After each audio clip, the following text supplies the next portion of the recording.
நம்ம Ashwin sweets and ஸ்நாக்ஸை ஆஸ்திரேலியாவுக்கு export பண்றதுக்கு காண்டாக்ட் பண்ணுங்க 7373755163.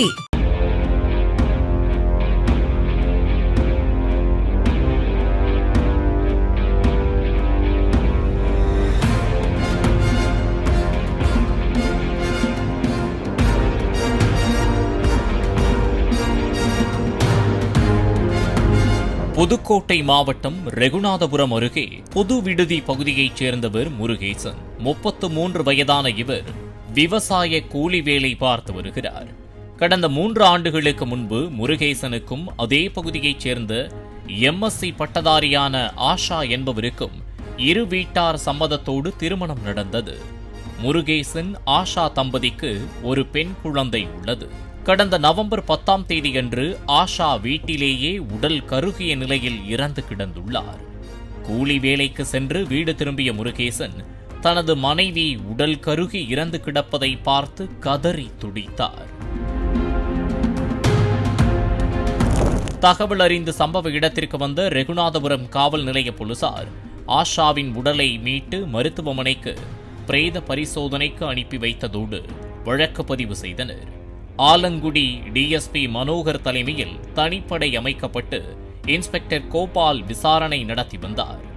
மனைவி இறந்த சோகம் கொஞ்சம் கூட இல்லாமல் முருகேசன் சுற்றித் திரிந்ததை கவனித்த முருகேசனின் மாமியார் தனது மகள் சாவில் சந்தேகம் உள்ளதாக கடந்த 2 மாதங்களுக்கு முன்பு ரெகுநாதபுரம் காவல் நிலையத்தில் புகார் அளித்துள்ளார்.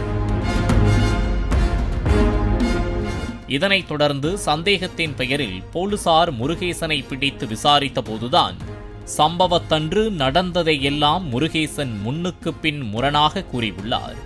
மேலும் போலீசார் தங்களது பாணியில் முருகேசனிடம் தீவிரமாக விசாரணை மேற்கொண்ட போதுதான் பல அதிர்ச்சி தகவல்கள் வெளியாகி பரபரப்பை ஏற்படுத்தியது.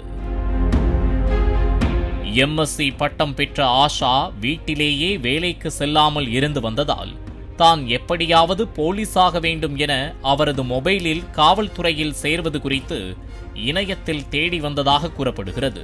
முருகேசன் பார்க்கும் போதெல்லாம் ஆஷா மொபைல் பயன்படுத்திக் கொண்டிருந்ததாலும் அதிக நேரம் ஆன்லைனில் இருந்ததாலும் முருகேசனுக்கு மனைவியின் நடத்தையில் சந்தேகம் ஏற்பட்டுள்ளது. இதனால் இருவரும் அடிக்கடி சண்டை போட்டு வந்ததாக கூறப்படுகிறது. ஒரு கட்டத்தில் ஆத்திரத்தில் ஆஷாவின் மொபைலை பறித்து முருகேசன் உடைத்துள்ளார். பின்னர் தன்னிடம் மொபைல் இல்லாததால் தனது கணவனின் மொபைலை ஆஷா பயன்படுத்தி வந்துள்ளார். சம்பவத்தன்று வீட்டிற்கு வந்த முருகேசன் தனது மனைவி போனிலேயே மூழ்கி கிடப்பதால் ஆத்திரமடைந்து வாக்குவாதம் செய்துள்ளார். வாக்குவாதம் முற்றிய நிலையில் ஆஷாவை முருகேசன் தாக்கியுள்ளார். அப்போது அருகில் இருந்த சுவற்றில் ஆஷாவின் தலை இடித்ததால் அவர் மயங்கியுள்ளார். அப்போதும் ஆத்திரமடங்காத முருகேசன், "என்ன நடிக்கிறியா?" என கேட்டு ஆஷாவை தூக்கி சுவற்றின் ஓரம் வைத்து கழுத்தை நெறித்துள்ளார்.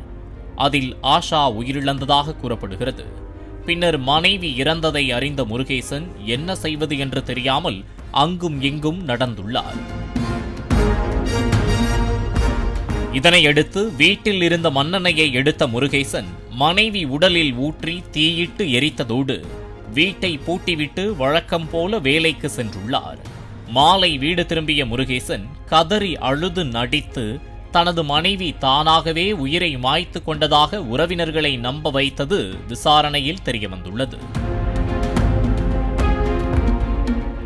இதனைத் தொடர்ந்து ரெகுநாதபுரம் போலீசார் முருகேசனை கைது செய்து நீதிமன்றத்தில் ஆஜர்படுத்தி புதுக்கோட்டை சிறையில் அடைத்தனர். மனைவி தொடர்ச்சியாகவே மொபைல் பயன்படுத்தி வந்ததால் நடத்தையில் சந்தேகப்பட்டு கொலை செய்து எரித்ததோடு அவரே உயிரை மாய்த்து கொண்டதாக நாடகமாடிய சம்பவம் அப்பகுதியில் அதிர்ச்சியை ஏற்படுத்தியுள்ளது. பாலிமர் செய்திகளுக்காக கந்தர்வக்கோட்டை செய்தியாளர் பாலமுருகன். நம்ம அஸ்வின் ஸ்வீட்ஸ் அண்ட் ஸ்நாக்ஸை ஆஸ்திரேலியாவுக்கு எக்ஸ்போர்ட் பண்றதுக்கு காண்டாக்ட் பண்ணுங்க 7373755163.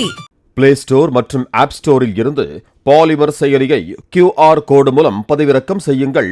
செய்திகளை உடனுக்குடன் பெறுங்கள்.